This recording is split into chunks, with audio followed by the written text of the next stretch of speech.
No momento em que o Congresso Nacional inicia uma CPMI para apurar a tentativa de golpe de 8 de janeiro e a implantação de uma nova ditadura no Brasil, iniciamos com este vídeo uma série sobre a tentativa de golpe do 8 de janeiro, a partir de fatos, imagens e declarações colhidas por nós enquanto pesquisador do tema e com informações do site CPMI do golpe.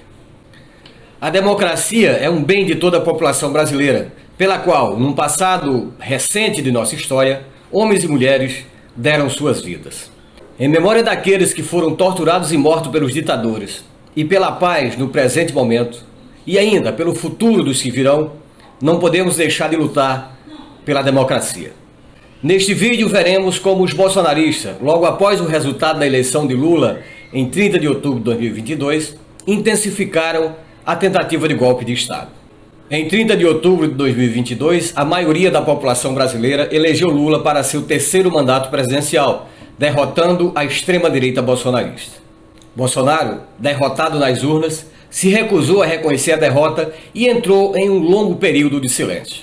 O silêncio de Bolsonaro era a senha para seus fanáticos seguidores se mobilizarem contra o resultado democrático das urnas.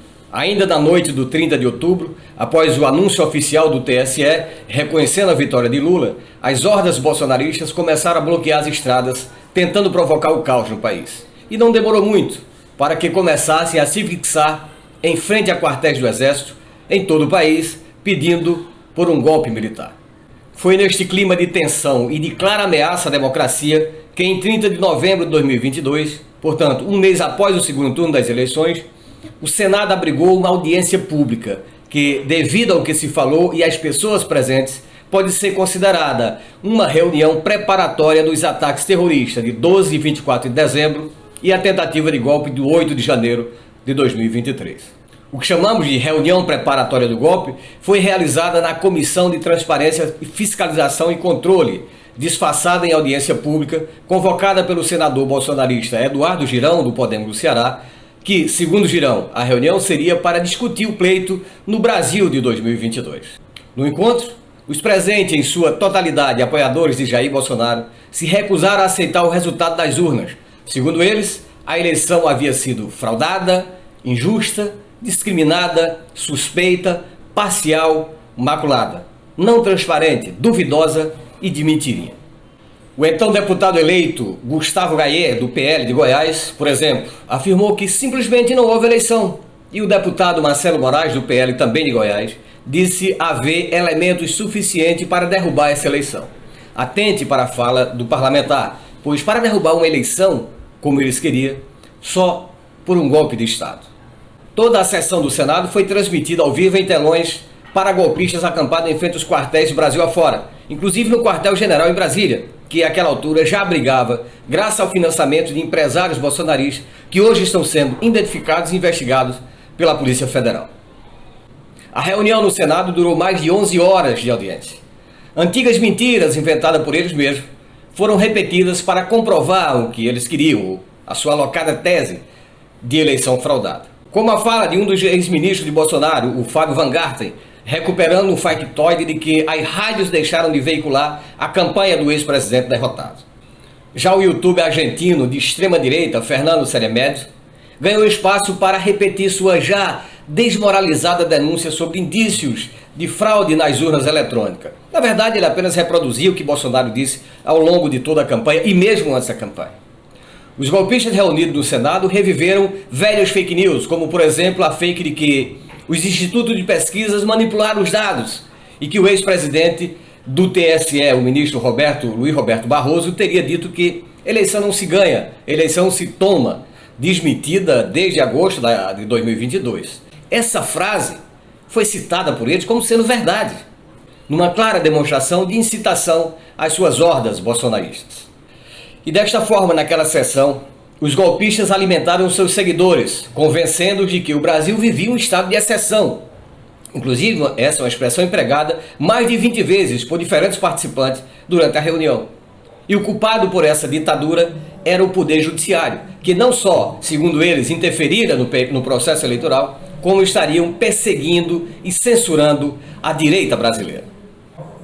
Dando força a essa tese golpista, o advogado e professor Ives Gandra Martins, é uma espécie de guru jurídico dos que defende a tomada do poder pelos militares, ganhou espaço e destaque na audiência para criticar a atuação dos ministros do Supremo Tribunal Federal.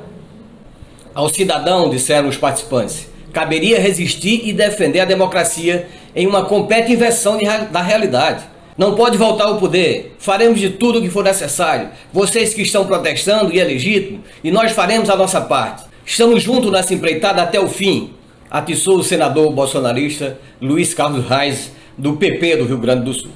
Enquanto a sessão transcorria, mensagens explodiam na caixa de comentários do canal da TV Senado no YouTube.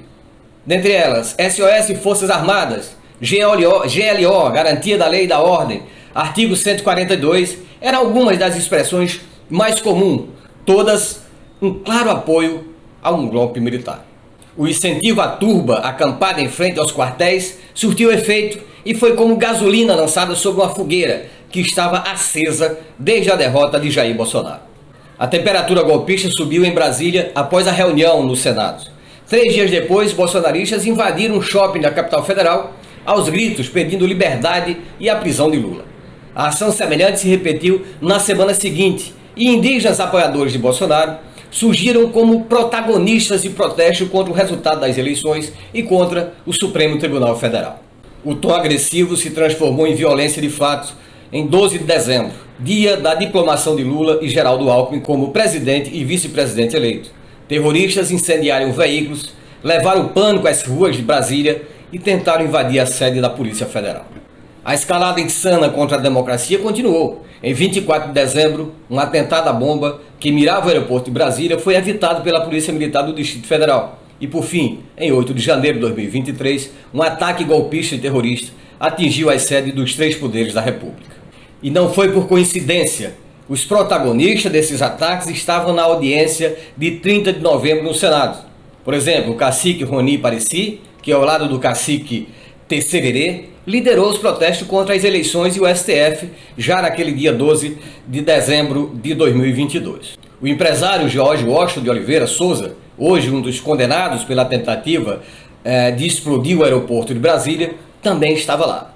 O blogueiro bolsonarista Oswaldo Eustáquio, apontado como um dos principais articuladores do 8 de janeiro e que em 12 de dezembro, após a prisão de Tessererê, refugiou-se no Palácio da Alvorada, ainda ocupado por Jair Bolsonaro. Não só estava, como também discursou naquela audiência pública no Senado Federal. Além desses 3, estavam ou foram citados na reunião do dia 30, várias outras pessoas que nos últimos anos ajudaram a criar no Brasil um verdadeiro ecossistema de desinformação.